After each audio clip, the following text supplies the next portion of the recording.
ஜெஃப்னாகலதி நேயர்களுக்கு வணக்கம். இன்றைய நாளில் பேசுபொருளான முக்கிய விடயங்களை பற்றி தான் இன்றைய நிழல் நிகழ்ச்சியிலே பார்க்கவிருக்கின்றோம். தமிழக சட்டமன்ற தேர்தலிலே தமிழக வெற்றிக் கழகம்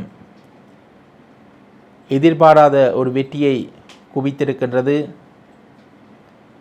நல்லிணக்கம் தொடர்பாக ஜனாதிபதி அனுரகுமார திசாநாயக்க வெளிப்படுத்திய கருத்து, தையட்டி காணி விவகாரம் தொடர்பாக பாராளுமன்ற உறுப்பினர் இளங்குமரன் வெளியிட்டுள்ள அறிவிப்பு என்பன பற்றித்தான் இன்றைய நிழல் நிகழ்ச்சிகளை பார்க்கவிருக்கின்றோம். முதலாவதாக, நடைபெற்று முடிந்த தமிழக சட்டமன்றத்தின் தேர்தல் பெறுபவர்கள் இன்றைய தினம் வெளியாகி வருகின்றது. அந்த வகையிலே யாரும் எதிர்பாராத வண்ணம் கருத்து கணிப்புகளை தவிடுபொடியாக்கி நீண்ட காலத்திற்கு பின்னர் இருபெரும் திராவிட கட்சிகளை வீழ்த்தி தமிழக வெற்றிக் கழகம் அதிக தொகுதிகளிலே முன்னிலை பெற்றிருக்கின்றது. அந்த வகையிலே 107 தொகுதிகளிலே இதுவரை தமிழக வெற்றிக் கழகம் முன்னிலை பெற்றிருக்கின்றது. திராவிட முன்னேற்றக் கழகம் 73 தொகுதிகளிலும், அண்ணா திராவிட முன்னேற்றக் கழகம் 53 தொகுதிகளிலும் முன்னிலை பெற்றிருக்கின்றது. பெரும்பாலும் யாருக்குமே பெரும்பான்மை இதுவரை கிடைக்காத போதும் கூட அதிக தொகுதிகளிலே தமிழக வெற்றிக் கழகம் முன்னிலை பெற்றுள்ள நிலையிலே பெரும்பாலும் தமிழகம் வெற்றிக் கழகம் ஆட்சி அமைப்பதற்கான வாய்ப்புகள் ஏற்பட்டிருக்கின்றது. அவர்களுக்கு தேவையான ஒரு சில ஆசனங்கள் கூட ஏனைய சில உதிரி கட்சிகளால் வழங்கப்படும் என்று சொல்லி எதிர்பார்க்கப்படுகின்றது. குறிப்பாக காங்கிரஸ், விடுதலை சிறுத்தைகள் கட்சி உள்ளிட்ட சில கட்சிகள் பெரும்பாலும் அவர்களுக்கு ஆதரவளிக்கக்கூடிய நிலை உருவாகும் என்று சொல்லி எதிர்பார்க்கப்படுகின்றது. பார்ப்போம் இது எவ்வாறு இருப்பினும் ஒரு சில தினங்களுக்குள்ளே அது தொடர்பான விடயங்கள் தெரிய வரும். எது எவ்வாறு இருப்பினும் கூட இதுவரை காலமும் தமிழகத்திலே ஆண்டு வந்த அரசாங்கங்களுக்கு மாற்றாக, இருபெரும் திராவிட கட்சிகளுக்கு மாற்றாக ஒரு புதிய ஒரு அரசியல் இயக்கம், ஒரு அரசியல் கட்சி ஆட்சியை அமைத்திருக்கின்றது. அந்த கட்சியினுடைய ஆட்சி நடவடிக்கைகள் எவ்வாறு இலங்கை தமிழர் விடயத்திலே, இலங்கை மீனவர் பிரச்சினை விடயத்திலே எவ்வாறு எதிரொலிக்கப் போகின்றது என்ற கேள்வி இங்குள்ள மக்களுக்கும் புலம்பெயர் மக்களுக்குமே இருக்கின்றது.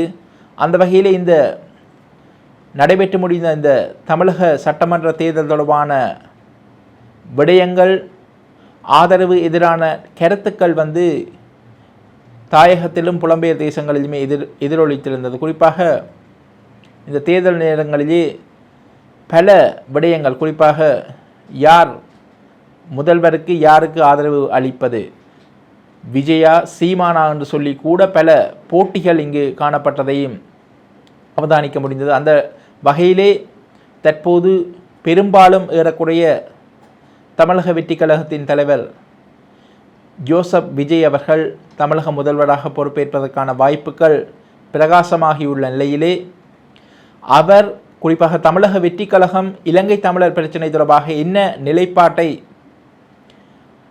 தங்களுடைய தேர்தல் அறிக்கையிலே அறிவித்திருக்கின்றார்கள், அது எந்தளவு தூரம் நடைமுறைக்கு வரும் என்பது தொடர்பாகவே நாங்கள் தற்போது பார்க்க இருக்கின்றோம். அந்த வகையிலே தமிழக வெற்றிக் கழகம் வெளியிட்டுள்ள 2026ஆம் ஆண்டு தமிழக சட்டமன்ற தேர்தலுக்கான தேர்தல் அறிக்கையிலே குறிப்பாக 12வது பகுதியிலே கச்சதீவு மீன்பிடி உரிமை தொடர்பாக தெரிவிக்கப்பட்டிருக்கிறது. அந்த விடயத்தை பார்க்கும்போது, இந்திய இலங்கை அரசுகளுக்குள் செய்யப்பட்ட கச்சதீவு ஒப்பந்தத்தின்படி மன்னார் வளைகுடாவில் இந்திய தமிழக மீனவர்களின் பாரம்பரிய மீன்பிடி உரிமையை மீட்கவும் தக்க வைக்கவும் உரிய நடவடிக்கைகள் எடுக்க ஒன்றிய அரசுக்கு தவிக சார்பில் உண்மையாகவும் உணர்வுபூர்வமாகவும் அழுத்தம் தரப்படும். இலங்கை கடற்படையால் தமிழக மீனவர்கள் கைது செய்யப்படுவதை முற்றிலுமாக தடுக்க ஒன்றிய அரசிடம் உரிய அழுத்தத்துடன் வலியுறுத்தப்படும் என்று சொல்லி இந்த மீனவர் விவகாரம் தொடர்பாக குறிப்பிடப்பட்டிருக்கின்றது.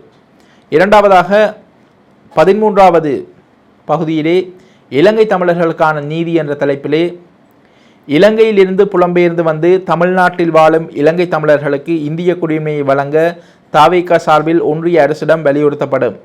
இந்த நடவடிக்கை மூலம் மாநில அரசின் அனைத்து நலத்திட்டங்களையும் இலங்கை தமிழர்கள் பெறுவது உறுதி செய்யப்படும்.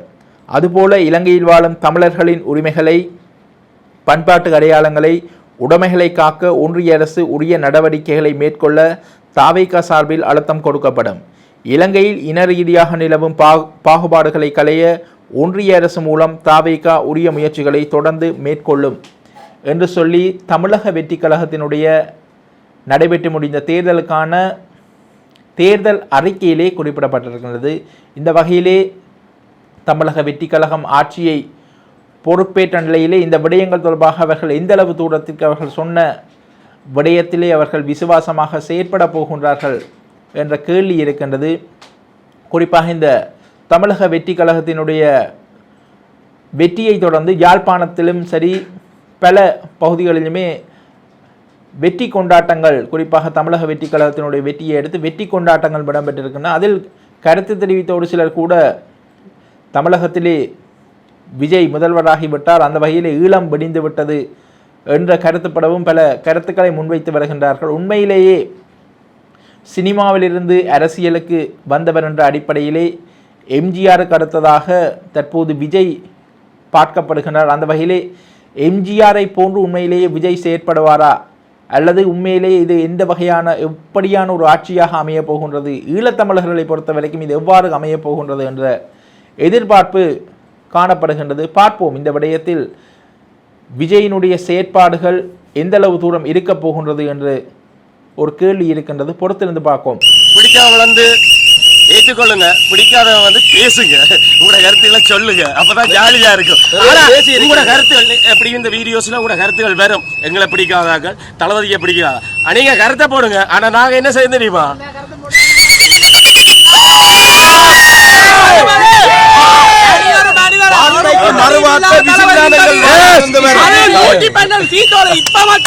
இன்னும் 10 மணிக்கு 118 சீட் வரும். இது தளபதி வெற்றி கொண்டால் மாண்புமிகு மாணவன், மாண்புமிகு சிஎம் முதலமைச்சர் அவர்கள்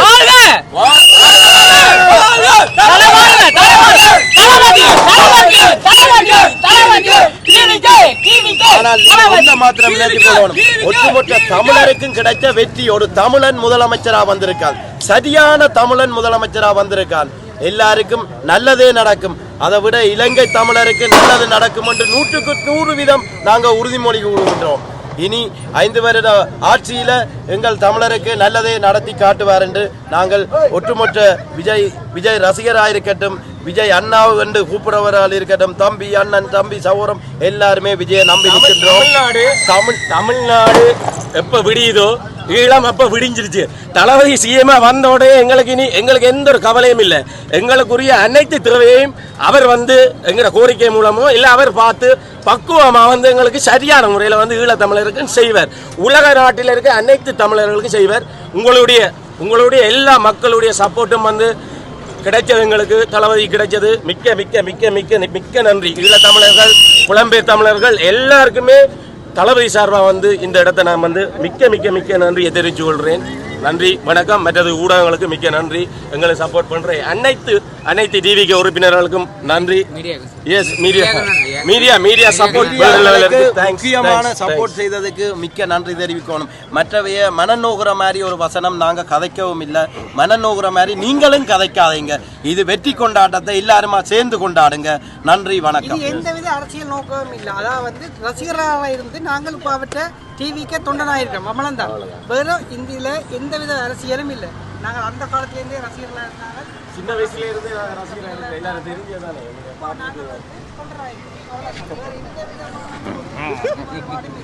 10 சீட் கூட வெல்லவே மாட்டார் என்று சொன்ன தளபதி இன்றைக்கு 110 சீட் வென்றிருக்கார். அதே வேளையிலே பிரதான ஆளுங்கட்சியாக இதுவரை செயற்பட்டு வந்த திராவிட முன்னேற்ற கழகத்தினுடைய தலைவர் மு.க. ஸ்டாலின் போட்டியிட்ட கொளத்தூர் தொகுதியிலே தோல்வியடைந்திருக்கின்றார். அவர் தோல்வியடைந்த பின்னர் அவர் தனது கட்சி அலுவலகத்துக்கு சென்று ஊடகங்களுக்கு கருத்து தெரிவித்த போது தாங்கள் மக்கள் தீர்ப்பை மதிக்கின்றோம் என்று சொல்லியும் ஒரு எதிர்க்கட்சியாக தாங்கள் செயற்படுவோம் என்று சொல்லியும் அறிவித்திருக்கின்றார்கள். அந்த வகையிலே இனி எவ்வாறான ஒரு ஆட்சி நடைபெறப் போகின்றது, குறிப்பாக என்ற பல விடயங்கள் தொடர்பான விடயங்கள் இன்னும் ஒரு சில தினங்களுக்குள்ளே இறுதி முடிவுகள் வெளியாகும் என்று சொல்லி எதிர்பார்க்கப்படுகின்றது. இரண்டாவதாக இந்த கம்பன் விழா என்று சொல்லி உங்கள் எல்லோருக்குமே தெரிந்திருக்கும். குறிப்பாக கொழும்பிலும் யாழ்ப்பாணத்தில் இடம்பெற்று வருகின்ற ஒரு கலாச்சார விழாவாக இந்த கம்பன் விழா பார்க்கப்படுகின்றது. அந்த வகையிலே நேற்றைய தினம் கம்பன் விழாவின் இறுதி நாளாகும். கடந்த சில தினங்களாகவே இந்த கம்பன் விழா இடம்பெற்றிருந்தது. அந்த வகையிலே நேற்றைய தினம் இடம்பெற்ற இறுதி நாள் நிகழ்வின் போது இலங்கையினுடைய ஜனாதிபதி அனுரகுமார திசாநாயக்கவிற்கு சிறப்பு கௌரவம் ஒன்று அளிக்கப்பட்டிருக்கின்றது. அந்த கௌரவத்தை வெளிநாட்டிலிருந்து பங்கேற்ற, குறிப்பாக மலேசியாவிலிருந்து பங்கேற்ற ஒரு முன்னாள் அமைச்சர், அதே நேரம் இந்தியாவிலிருந்து தமிழக பாஜகவினுடைய முன்னாள் தலைவர் அண்ணாமலை உள்ளிட்டவர்கள் அவர்களுக்கு அந்த கௌரவத்தை அளித்திருக்கின்றார்கள். குறிப்பாக நல்லிணக்கத்தை ஏற்படுத்தும் வகையிலே, இன மத பேதங்களை தவிர்க்கும் வகையிலே செயற்பட்டார்கள் என்று சொல்லி ஜனாதிபதி அனுரகுமார திசாநாயக்கவுக்கு அந்த விருது வழங்கப்பட்டிருக்கின்றது. அந்த நிகழ்ச்சியிலே கலந்து கொண்ட ஜனாதிபதி அங்கு உரையாற்றும் போது குறிப்பாக இந்த இனமதங்களுக்கு இடையிலே நல்லிணக்கத்தை ஏற்படுத்தும் வகையில் எனது செயற்பாடு அமையும் என்று வலியுறுத்தி இருக்கின்றார். அது ஒரு நீண்ட ஒரு பயணம், அதில் நான் ஒருபோதும் பின்வாங்கப் போவதில்லை, நாங்கள் தொடர்ந்து அந்த நல்லிணக்கத்திற்காக தாங்கள் தொடர்ந்து செயற்படுவோம் என்று சொல்லி ஜனாதிபதி அனுரகுமார திசாநாயக்க தெரிவித்திருக்கின்றார். குறிப்பாக தன்னுடைய கடந்த காலத்திலே, குறிப்பாக தமிழ் தேசிய கூட்டமைப்பின் தலைவராக இருந்த ரா சம்பந்தன் தன்னுடன் கதைக்கும் போது குறிப்பாக நாங்கள் இந்த நாட்டிலே ஒரு பிரஜையாக உணர வேண்டுமாக இருந்தால் நாங்களும் அனைவரைப் போல சமமாக நடத்தப்பட வேண்டும் என்ற விடயத்தை தன்னிடம் கூறியதாகவும், அந்த வகையிலே அனைவரும் சமமாக நடத்தப்படுவதற்காக நானும் எனது அரசாங்கமும் செயற்படும் என்று சொல்லி அனுரகுமார திசாநாயக்க சொல்லியிருக்கின்றார். அந்த வகையிலே அவருடைய சொல் வெறும் வாய்ச்சொல்லாக இல்லாமல் ஒரு செயல் வடிவமாக மாற வேண்டும் என்பதே அனைவருடைய எதிர்பார்ப்பாக இருக்கின்றது. அந்த வகையிலே ஜனாதிபதி அனுரகுமார திசாநாயக்க முன்பு மிகப்பெரிய ஒரு பொறுப்பு காணப்படுகின்றது. குறிப்பாக எந்த ஒரு ஜனாதிபதிக்கும் இல்லாத ஒரு விடயம், குறிப்பாக வடக்கிலும் இருந்து கூட அவருக்கு கணிசமான வாக்குகள் கிடைத்திருக்கின்றது. குறிப்பாக வடக்கின் ஆதரவை பெற்ற ஒரு ஜனாதிபதி வருவது என்பது இதுவரைக்கும் ஒரு சாத்தியமில்லாத நிலைதான் இருந்தது. அந்த நிலைமையை உடைத்து அனுரகுமார திசாநாயக்க வடக்கினுடைய வாக்குகளையும் பெற்றுக்கொண்டு, வடக்கு தெற்கு என்று சொல்லி பல இடங்களில், நாட்டின் பல இடங்களிலும் இருந்து கணிசமான இனமத வேதமின்றி அந்த வாக்குகளை பெற்று தெரிவான ஜனாதிபதி இந்த விடயத்திலே, குறிப்பாக இந்த நல்லிணக்கத்தை இனங்களுக்கு இடையிலே ஏற்படுத்துகின்ற விடயத்தில் விசுவாசமாக செயற்பட வேண்டும் என்ற எதிர்பார்ப்பு தமிழ் மக்களிடமும் சிறுபான்மை மக்களிடமும் காணப்படுகின்றது. அந்த வகையிலே அவருடைய செயற்பாடுகள் அதற்கு பதில் கூறும் வகையிலே இருக்க வேண்டும்.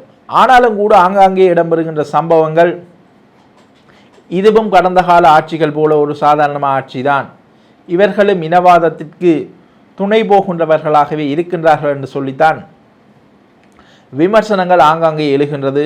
எது எவ்வாறு இருப்பினும் தற்போது ஆட்சிக்கு அவர்கள் 1.5 மாதங்கள், அதாவது 1.5 வருடங்கள் நிறைவு உற்றுள்ள நிலையிலே இன்னும் இனி வருகின்ற காலத்திலாவது அவர்கள் தங்களுடைய செயற்பாடுகளை இன்னும் அதிகரிக்க வேண்டும். பேச்சு செயல் வடிவத்திலே, அந்த பேச்சு என்பது செயல் வடிவத்தில் வர வேண்டும். அப்போதுதான் அனுரகுமார திசாநாயக்க தெரிவிக்கின்ற அந்த நல்லிணக்கம் என்ற விடயம் உண்மையிலேயே சாத்தியமாகும். மூன்றாவதாக இந்த தையிட்டி விகாரை விடயம் அனைவருக்குமே தெரிந்திருக்கும். இந்த காணி அளவீட்டு முயற்சி என்பது கடந்த 2 தடவைகளுமே அது நிறுத்தப்பட்டு கைவிடப்பட்டு விட்டது. இந்நிலையில்தான் அண்மையில் இடம்பெற்ற வெளிகாமம் வடக்கு பிரதேச சபை கூட்டத்திலே கருத்து தெரிவித்த, குறிப்பாக உறுப்பினர்களிடம் கருத்து தெரிவித்த பிரதேச சபை தவிசாளர், குறிப்பாக இந்த விகாரைக்கு அருகில் உள்ள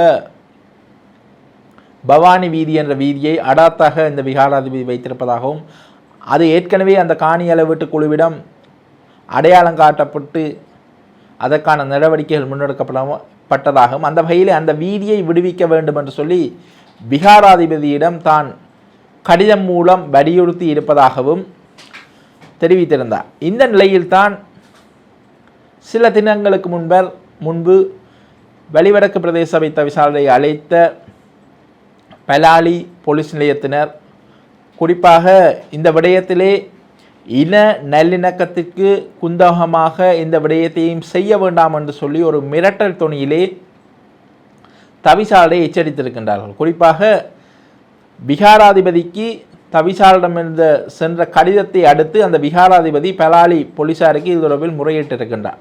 இதனை அடுத்துத்தான் பலாலி போலீசார் வெளிவடக்கு தவிசாளரை அழைத்து இது விடயத்தில் ஒரு எச்சரிக்கை ஒன்றை விடுத்திருக்கின்றார்கள். இது தொடர்பான செய்திகள் நேற்று காலை வெளியாகியிருந்த நிலையிலே அவசரமாக நேற்று மாலை ஆளுங்கட்சியின் பாராளுமன்ற உறுப்பினர் கருணைநாதன் இளங்குமரன் தையிட்டி பகுதியிலே ஒரு ஊடக சந்திப்பொன்றை நடத்துகின்றார். அந்த ஊடக சந்திப்பிலே கருத்து தெரிவித்த இளங்குமரன் குறிப்பாக எமது அரசாங்கம் இந்த தையிட்டி காணி விவகாரம் தொடர்பாக சுமூகமாக இந்த பிரச்சனையை தீர்ப்பதற்காக நிதானமாக நாங்கள் நடவடிக்கைகளை எடுத்து வருகின்ற போது ஒரு சில தரப்பினர் ஒரு சில அரசியல்வாதிகள் இதிலே இனவாத ரீதியாக செயற்பட்டு தென்னிலங்கையிலிருந்து இதற்கு எதிரான ஒரு இனவாதத்தை கிளப்புவதற்கு முயற்சிக்கின்றார்கள் என்று சொல்லி ஒரு கருத்தை தெரிவித்திருந்தார். அந்த வகையில் இந்த விடயத்தில் அரசாங்கம் நிதானமாக கையாண்டு இந்த விடயத்திலே நடவடிக்கை எடுக்கும் என்று சொல்லி தெரிவித்திருக்கின்றார். குறிப்பாக பல காலங்களாகவே குறிப்பாக தமிழ் மக்கள் குறிப்பாக இந்த காணி உரிமையாளர்களும் சரி பாதிக்கப்பட்ட தரப்பினரும் சரி சொல்கின்ற விடயம் என்னவென்று சொன்னால் பாதிக்கப்பட்டவர்கள் தங்களுடைய நீதியையோ உரிமையையோ கோருவது எந்த வகையிலே இனவாதமாகும் என்று அவர்களுடைய கேள்வியாக இருக்கின்றது. அது நியாயமும் கூட. குறிப்பாக எமது உரிமையை குறிப்பாக தமிழர்கள் தங்களது உரிமையை கோருவது தென்னிலங்கையில் இனவாதமாக பார்க்கப்படுமாக இருந்தால் அது யாருடைய தவறு? இந்த விடயத்தில் அரசாங்கம் ஏன் இவ்வாறு ஒரு போக்கை கடைப்பிடிக்க வேண்டும் என்ற ஒரு கேள்வி இயல்பாக எழுகின்றது. இந்த விடயத்தில் தான் இளங்குமரன் அவர்கள் இந்த விடயத்திலே தங்களுடைய அரசாங்கம் நடவடிக்கை எடுக்கும் அந்த வகையிலே யாரும் இதனை குழப்ப வேண்டாம் என்ற துணியிலே கருத்து தெரிவித்திருக்கின்றார். தாங்கள் மீளவும் காணி உரிமையாளர்களுடன் கதைத்து ஒரு சுமூகமான நிலையை ஏற்படுத்துவோம் என்று தெரிவித்திருக்கின்றார்கள். ஆனால் காணி உரிமையாளர்களோ இல்லை, உங்கள் மீது நம்பிக்கை இல்லை. குறிப்பாக பிரதேச செயலாளர் தனது கடித தலைப்பிலே எழுத்து மூலம் தங்களுக்கு இது காணி அளவீடு செய்வது காணி சுவீகரிப்புக்கு அல்ல, காணியை உரிமையாளர்களிடம் கையளிப்பதற்காகத்தான் என்று சொல்லி எழுத்தில் தர வேண்டும் என்று சொல்லி கூறியிருக்கின்றார்கள். ஆனால் இதுவரையும் அந்த எழுத்தில் வழங்குவதற்கான எந்த நடவடிக்கையுமே அரச மட்டத்திலிருந்து எடுக்கப்பட்டதாக அறிய முடியவில்லை. அந்த வகையிலே இவர்கள் என்னதான் பேசினாலும் அவர்கள் அந்த காணி அளவீடு என்ற விடயத்துக்கு அவர்கள் சம்மதிக்கப் போவதாக தெரியவில்லை. இந்த விடயத்தில் என்ன நடைபெறப் போகின்றது என்று சொல்லி உண்மையிலேயே ஒரு குழப்பமான நிலை தான் காணப்படுகின்றது. குறிப்பாக இந்த விடயத்தில் அவர்களுடைய எதிர்பார்ப்பு என்னவென்று சொன்னால் இதுவரைக்கும் இந்த காணிகள் எதுவுமே அளவிட்டு விடுவிக்கப்படுவது கிடையாது. அந்த வகையில் இந்த தையிட்டிக்கு மட்டும் என்ன விசித்திரமான நடைமுறை என்று அவர்கள் கேட்கின்றார்கள். அவர்களுடைய கேள்வியிலே நியாயம் இருக்கின்றது. அந்த வகையிலே அரசாங்கமாக தேசிய மக்கள் சக்தி அரசாங்கம் இந்த விடயத்திலே இனவாத ரீதியாக ஒரு தரப்பிற்கு மாத்திரம் நின்று செயற்படாமல் இந்த விடயத்திலே விரைந்து இந்த பிரச்சனையை தீர்ப்பதற்கான நடவடிக்கைகளை எடுக்க வேண்டும். அப்பொழுதுதான் சுமூகமாக குறிப்பாக இந்த ஜனாதிபதி அனுரகுமார திசாநாயக தெரிவித்த நல்லிணக்கம் குறிப்பாக அந்த நல்லிணக்கத்தை ஏற்படுத்துவதற்கான ஒரு கதவையாவது திறக்க முடியும் என்பதே எமது எதிர்பார்ப்பு. அதேவேளை இந்த அரசாங்கம் என்ன செய்ய போகின்றது என்பதை பொறுத்திருந்தே பார்க்க வேண்டியிருக்கின்றது. இன்றைய நாளில் பேசப்படான முக்கிய விடயங்களை பற்றி தான் இன்றைய நிழல் நிகழ்ச்சிகளை பார்த்தோம். மேலும் பல முக்கிய விடயங்களுடன் மற்றொரு காணொளியில் உங்களை சந்திக்கும் வரை உங்களிடமிருந்து விடைபெறும் நான் உங்கள் கலையமுதன். நன்றி, வணக்கம்.